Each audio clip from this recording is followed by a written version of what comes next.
아멘. 이번 주 금요일은 우리나라가 일제 치하에서 벗어난 지 80년이 되는 광복절입니다.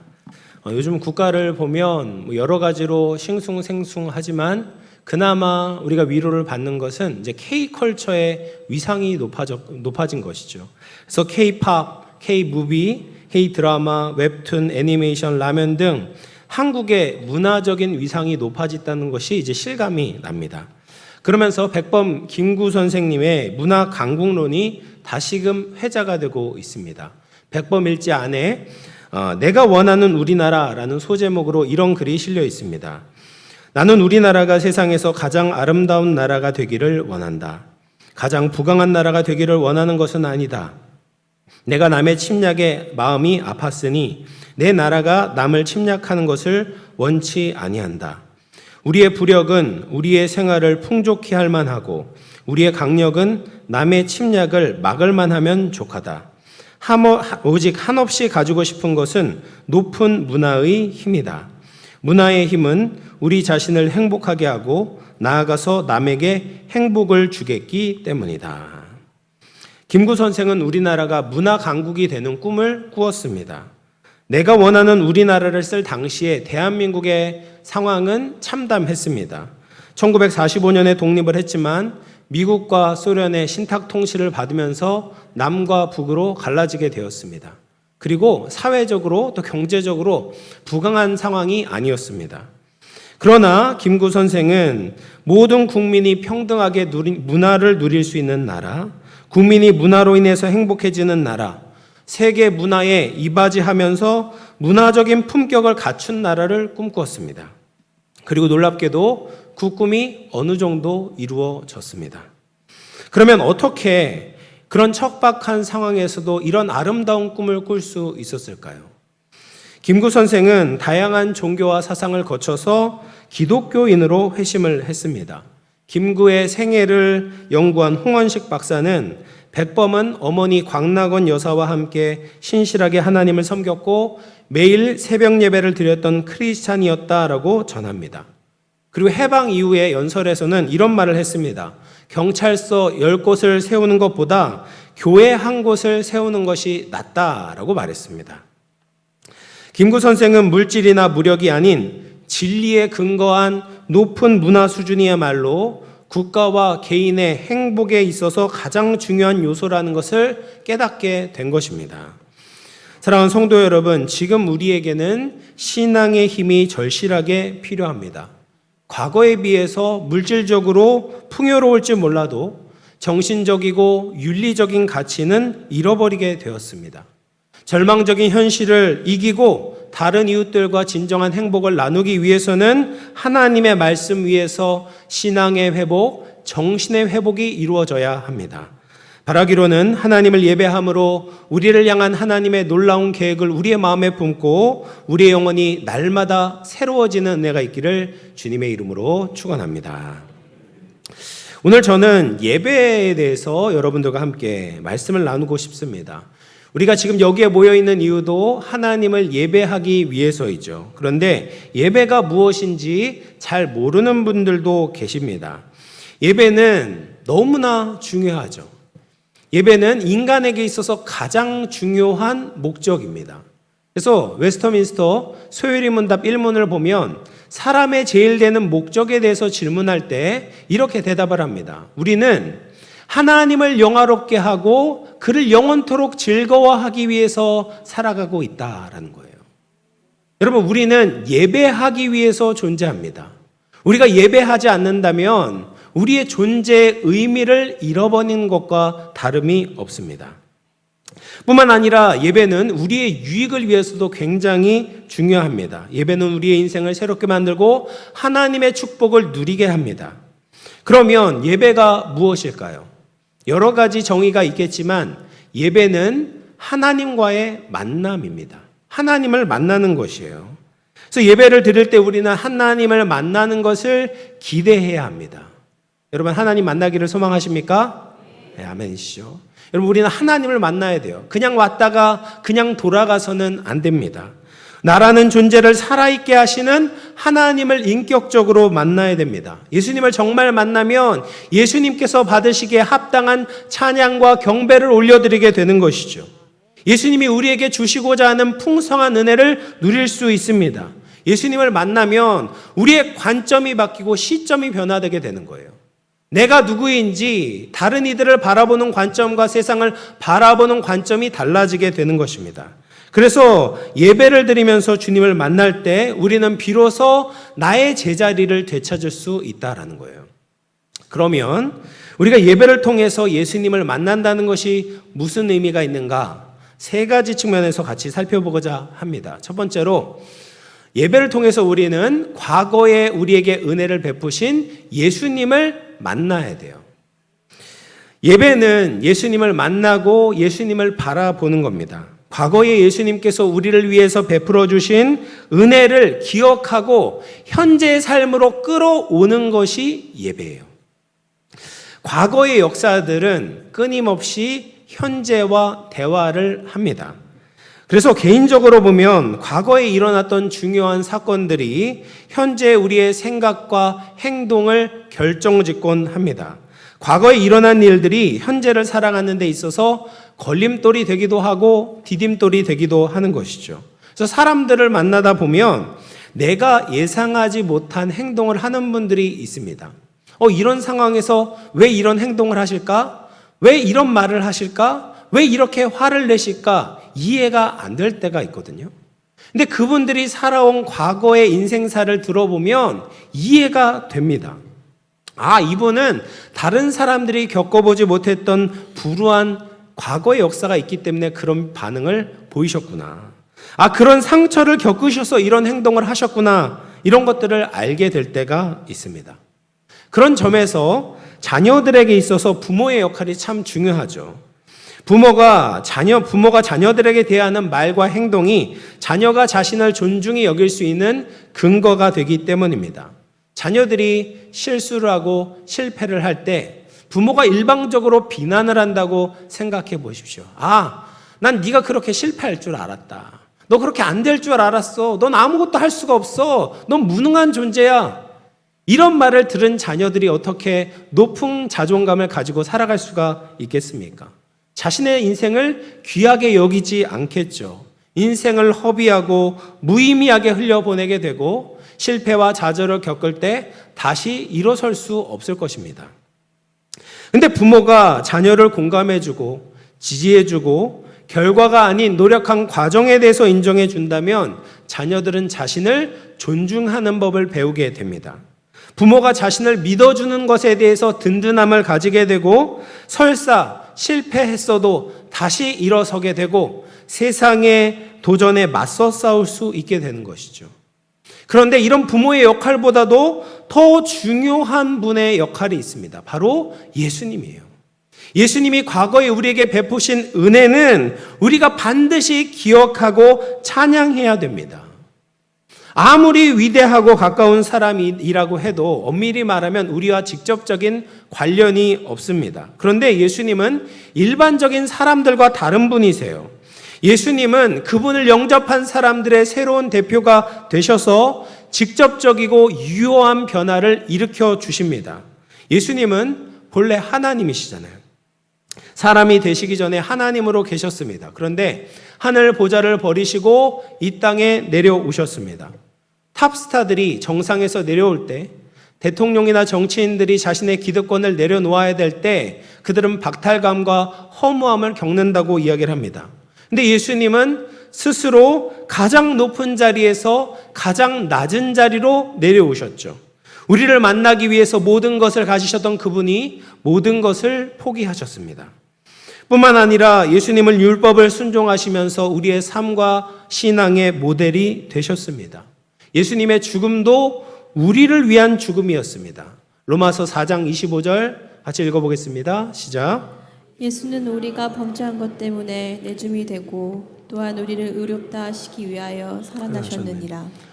예수님은 아담이 범죄함으로 말미암아 죄와 사망의 종노릇 했던 우리를 구원하시기 위해서 십자가에 달려 돌아가셨죠.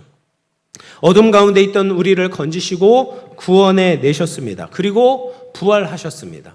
사망 권세를 이기시고 부활의 첫 열매가 되셔서 우리에게 부활의 축복을 보장해 주셨습니다.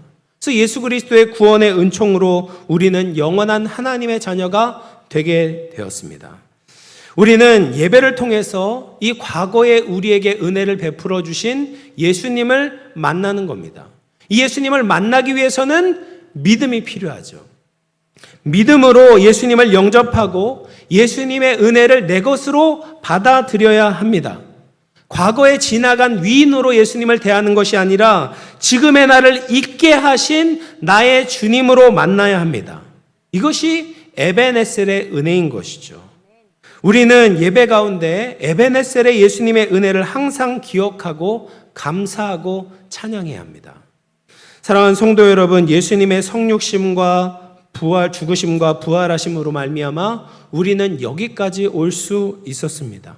이것을 알 때 우리는 신앙적인 정체성을 확립할 수 있습니다. 우리는 대충 살다 대충 죽어야 되는 존재들이 아닙니다. 예수님이 사랑하셔서 목숨까지 내어주신 사람들이죠.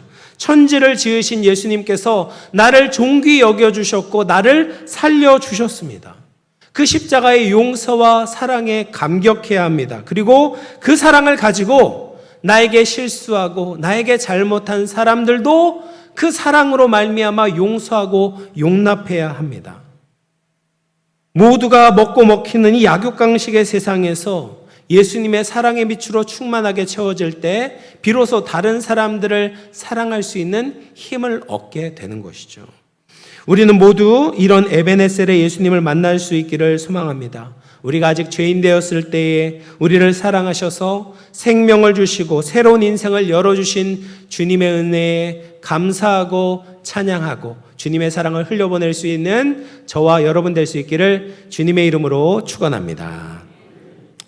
두 번째로 우리가 만나야 되는 예수님은 현재 하나님의 보좌 우편에 앉으신 예수님을 만나야 합니다.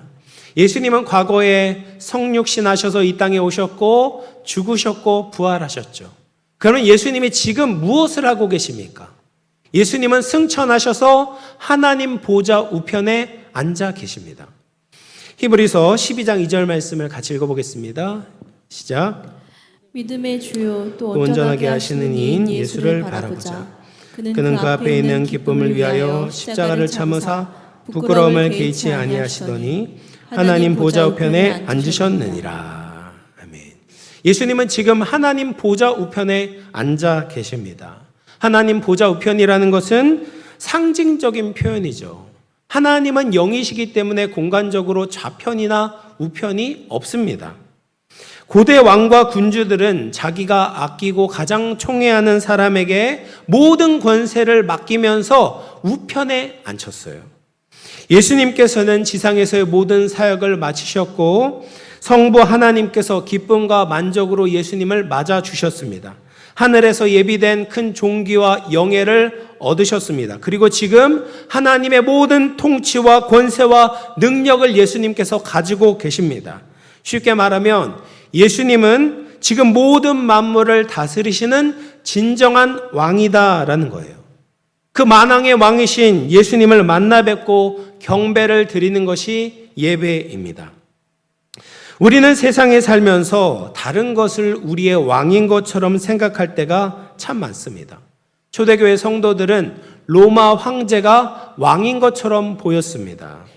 그 당시 황제는 지금의 대통령보다 더 막강한 권력을 가지고 있었습니다. 사람들의 생사 여탈권을 가지고 있었고 정치적, 종교적 권위의 최정점에 올라서 신과 같은 존재로 여겨졌어요. 그래서 황제를 위한 성전을 만들었고 황제를 위한 제사가 드려졌습니다. 그런 무소불위의 권력을 가진 황제도 진짜 왕이 아니라 예수님이 진짜 왕이시다라는 거예요. 현재는 그런 황제는 없지만 여전히 우리가 왕처럼 모시며 살아가는 것들이 많이 있습니다. 예를 들면 많은 현대인들이 돈을 왕처럼 모시고 살아갑니다. 돈을 위해서라면 무엇이든지 할 수 있죠. 돈 때문에 하나님을 무시하고 돈 때문에 국가를 떠나고 돈 때문에 사람을 배신합니다. 돈을 잘 벌 수 있다면 도덕도 팔아버립니다. 거짓말을 하든지 사기를 치든지 보이스피싱을 하든지 돈을 잘 벌고 잡힐 수만 있다면 모든 것을 해도 괜찮은 것처럼 여깁니다. 돈은 이미 사람들이 가지고 관리하는 대상이 아니라 사람들 위에 군림하고 숭배하는 대상이 되었습니다. 또 쾌락을 왕으로 섬기는 사람들도 많이 있습니다. 요즘 젊은 아이들에게 가장 중요한 것은 내가 하는 일이 재미있냐 없냐예요. 재미가 가장 중요한 가치이고 왕입니다. 아이들뿐 아니라 많은 어른분들이 요즘에 유튜브 쇼츠를 봅니다. 그래서 스몬비라는 단어가 있습니다. 스마트폰을 들고 좀비처럼 눈에 초점이 없이 걸어다니는 사람들을 이제 스몬비라고 부릅니다. 쾌락의 종으로 도파민의 종으로 살아가는 사람들이 그만큼 많다라는 거예요. 그래서 요즘에 이제 운전하고 집으로 돌아갈 때 한 아이를 봤어요. 자전거 타고 가는 아이를 봤는데 자전거에다가 핸드폰 거치대를 달아놓은 겁니다. 그리고 스마트폰을 달아놓고 다른 거 보지 않고 스마트폰만 보고 자전거를 타는 거예요. 얼마나 위험한지. 그거 좀 내려놓고 주위를 둘러보고 차도 둘러보고 조심스럽게 가야 되는데 자기의 쾌락을 끊지를 못하는 거예요. 여러분, 현재 우리가 살아가면서 의식하지 못해도 왕처럼 섬기는 것들이 있습니다. 돈을 섬기고 쾌락을 섬기고 권력을 섬기고 인기를 섬깁니다. 그런 것들이 삶의 목적이 되었습니다. 그럼에도 그런 것에 대해서 문제의식을 가지지 못하고 스스로 거기서 벗어나려고 하지도 않습니다. 그런데 예배 가운데 참된 왕이신 예수님을 만나면 거짓 왕에서부터 나올 수 있습니다. 우리의 우상 숭배를 중단할 수 있습니다. 우리 인생의 진정한 주인이시고 왕이신 예수님을 예배할 때 우리는 자유를 얻게 됩니다. 진짜 왕이 아닌 다른 것에 대해서 종속되는 것이 아니라 그런 것들을 다스릴 수 있게 되는 것이죠. 예수님의 말씀을 듣고 지금 나에게 원하시는 예수님의 뜻을 깨닫게 됩니다. 예수님의 뜻을 붙들며 살아가게 되는 것이죠. 이것이 현재 하나님의 보좌 우편에 앉아 계신 예수님을 예배하는 모습입니다. 골로새서 3장 1절 말씀을 같이 읽어보겠습니다. 시작. 그러므로 너희가 그리스도와 함께 다시 살리심을 받았으면 위의 것을 찾으라. 거기는 그리스도께서 하나님 우편에 앉아 계시니라. 여러분, 교회에서 예배드리는 신자나 불신자나 살아가는 모습은 비슷합니다. 먹어야 되고 마셔야 되고 자야 되고 입어야 되죠. 그런데 우리는 진짜 왕을 바라보고 진짜 왕의 음성을 구하는 겁니다. 위에 계신 예수님의 말씀을 따라가는 겁니다. 예수님의 십자가의 사랑으로 우리를 살려주셨으니 이제는 위의 것을 찾는 인생이 되어야 되는 것이죠.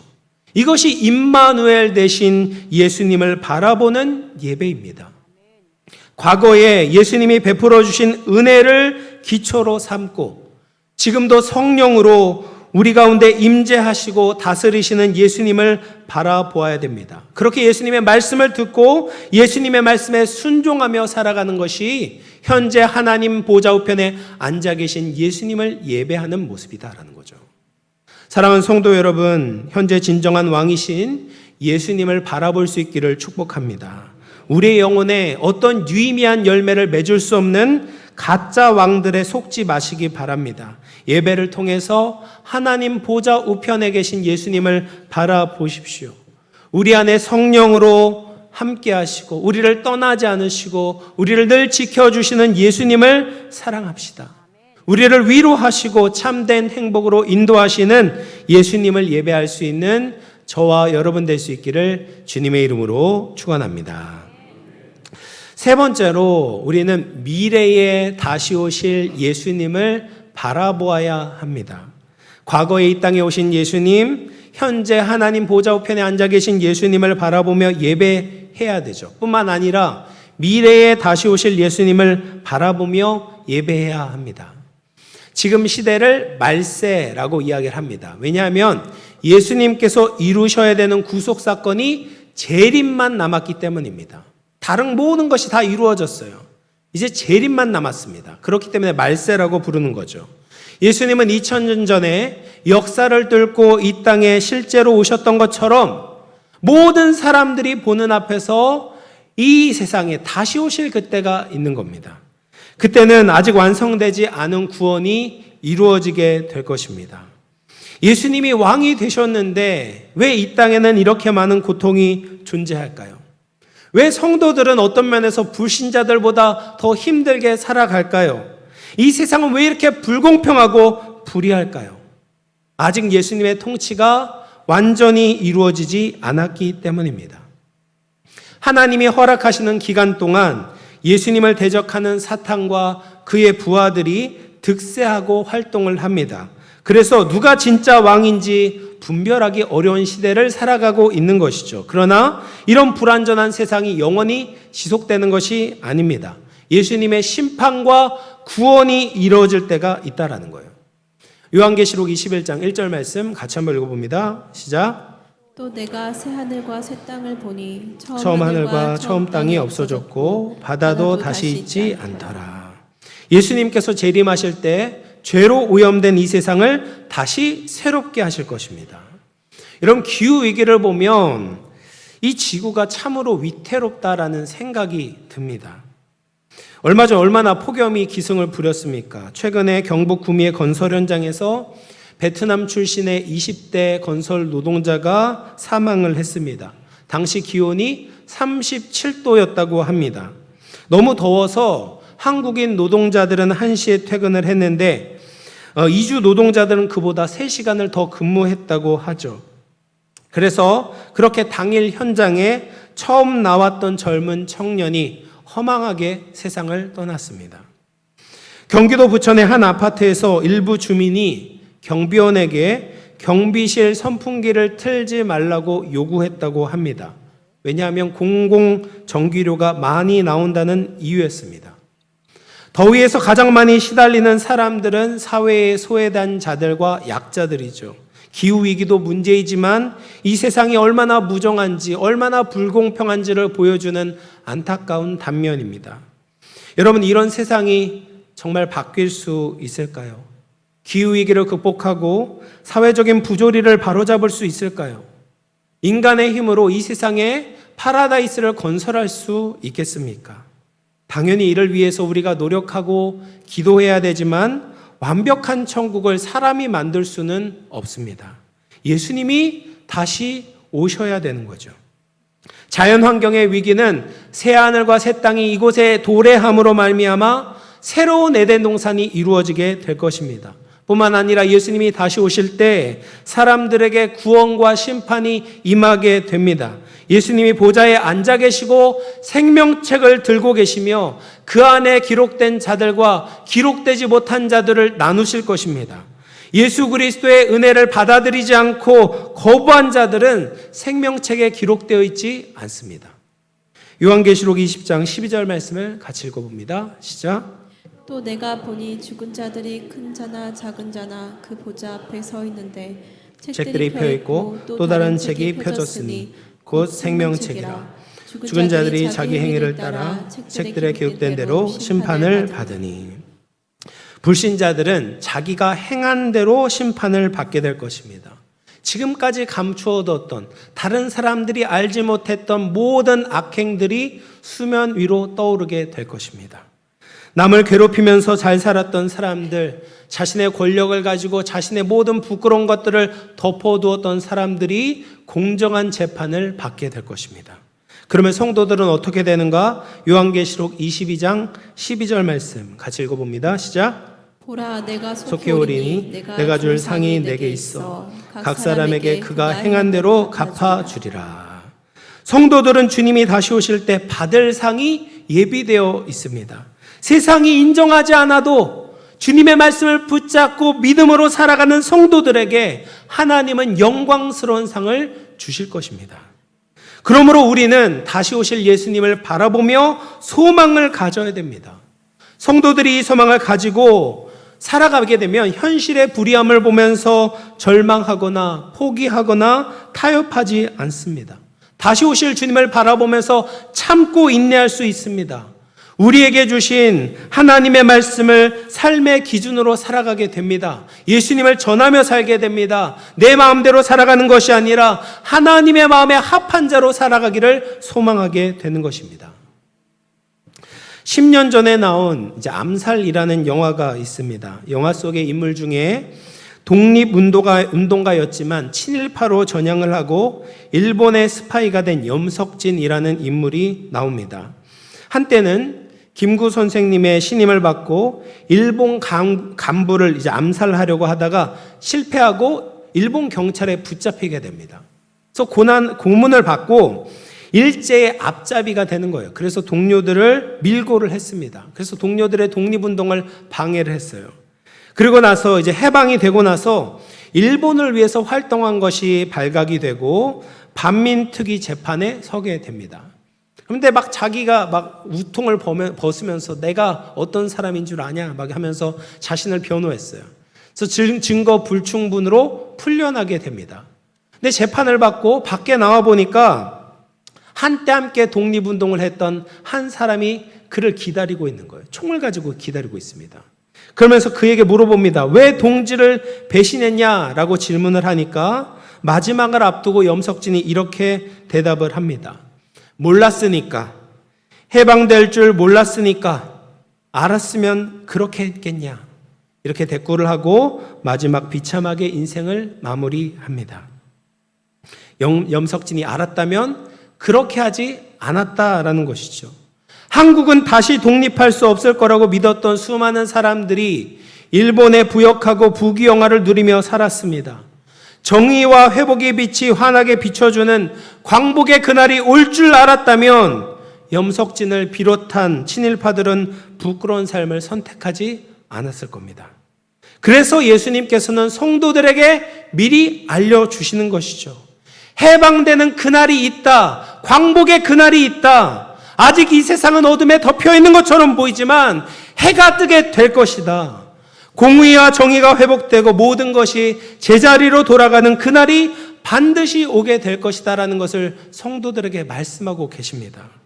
이 마라나타의 소망을 가지고 미래의 예수님을 만나게 될 때 우리는 구별된 삶으로 예배를 드릴 수 있습니다. 재림의 예수님을 바라볼 때 이 땅을 살아가면서 자신의 탐욕을 채우려고 안간 힘을 쓰지 않을 겁니다. 더 가지기보다는 더 나누려고 하고 더 대접을 받기보다는 더 섬기려고 할 것입니다. 예수님의 길을 따라가다가 조금 손해를 보아도 참을 수 있습니다. 구원과 심판의 그날을 바라보면서 현재를 인내하게 되는 것이죠. 하나님과 세상을 저울질하면서 두 마음을 품는 것이 아니라 하나님 나라를 바라보면서 충성스럽게 살아가도록 발버둥을 치는 겁니다. 이것이 바로 마라나타의 주님을 바라보는 예배자의 모습입니다. 여러분, 우리는 오랫동안 예배를 드려왔습니다. 그런데 우리는 예배를 통해서 무엇을 기대하고 있습니까? 정말 예수님을 만나고 계십니까? 아니면 습관적으로 예배 순서들을 흘려보내고 있지는 않습니까? 우리의 시선을 예수님께 드려야 합니다. 예배를 통해서 예수님을 바라보고 예수님을 만나야 합니다. 우리 히브리서 12장 2절 다시 한번 읽어보도록 하겠습니다. 시작. 믿음의 주요 또 온전하게 하시는 이인 예수를 바라보자. 그는 그 앞에 있는 기쁨을 위하여 십자가를 참으사 부끄러움을 개의치 아니하시더니 하나님 보좌편에 앉으셨느니라. 아멘. 여기 믿음의 주요라는 말은 믿음의 시작점이라는 거예요. 믿음의 시작은 예수님을 바라보는 것으로 시작합니다. 온전하게 하시는 이라는 말은 믿음의 종착점이 바로 예수님을 바라보는 것이다 라는 말이에요. 그래서 신앙생활의 시작과 끝은 예수님을 바라보는 것입니다. 믿음 생활의 가장 핵심은 예수님을 바라보는 거예요. 예배의 가장 중요한 것은 예수님을 바라보는 것입니다. 에베네셀의 은혜를 베풀어 주신 예수님, 하나님의 보좌 우편에 앉아서 통치하시는 임마누엘의 예수님, 다시 오실 마라나타의 예수님을 바라보아야 합니다. 그 예수님과 우리가 계속해서 끊임없이 교통하며 우리가 주님을 바라보게 될 때 우리 앞에 놓여져 있는 믿음의 경주를 끝까지 승리하게 될 줄로 믿습니다. 사랑하는 성도 여러분, 이제 말씀을 마무리합니다. 우리 예배는 예수님을 만나는 가장 귀한 순간입니다. 좋은 사람을 만나면 좋은 기분이 들고, 지혜로운 사람을 만나면 지혜를 얻게 되고, 행복한 사람을 만나면 행복이 전염되기도 합니다. 그런데 위대하신 예수님을 만나면 어떻게 되겠습니까? 우리의 인생의 운명이 바뀌게 되는 거예요. 위대한 하나님의 사람으로 살아갈 수 있습니다. 과거의 예수님을 만나면 우리의 모든 과거의 상처가 치유되고 사랑으로 매일 새롭게 시작할 수 있습니다. 현재 예수님을 만나면 세상의 가치를 분별하고 하나님의 뜻을 따라 거룩한 삶을 살아갈 수 있습니다. 최종적인 심판자 되신 예수님을 생각하고 만나게 될 때 세상에 매이지 않고 천국 소망을 품고 천국의 상급을 쌓는 인생을 살아갈 수 있습니다. 우리 모든 성도들은 예배 가운데 예수님을 깊이 만남으로 말미암아 자신과 이웃과 세상을 이롭게 하고 하나님의 사랑과 축복을 흘려보낼 수 있는 저와 우리 영암의 모든 가족들 다 될 수 있기를 주님의 이름으로 축원합니다. 우리 말씀을 생각하면서 한번 기도하겠습니다. 주님, 우리가 예배를 통해서 예수님을 바라보기를 원합니다. 우리의 삶은 예수님을 만나지 않고는 제대로 살 수가 없습니다. 과거에 이미 우리에게 보여주신 예수님의 사랑을 바라보기를 원합니다. 지금 왕으로 다스리시는 예수님을 바라보기를 원합니다. 미래 완전한 심판자 되신 예수님을 바라보기를 원합니다. 예수님을 만나는 것이 우리에게 가장 큰 은혜이고 축복의 비결인 줄로 믿습니다. 주님, 우리가 전인격적으로 예수님을 만나게 하여 주옵소서. 믿음으로 예수님을 바라보게 하여 주옵소서. 위대한 하나님으로 살아가는 우리 모든 성도들 되게 하여 주시옵소서. 말씀을 생각하면서 간절히 기도하며 나가도록 합니다. 하나님 아버지, 감사합니다. 하나님, 우리가 예배를 통하여서 예수님을 바라보기를 원합니다. 주님, 여기까지 우리를 인도하신 예수님을 바라봅니다. 지금도 하나님 보좌 우편에서 우리를 살피시고 우리를 위해서 중보하시고 우리를 다스리시고 우리를 위로하시는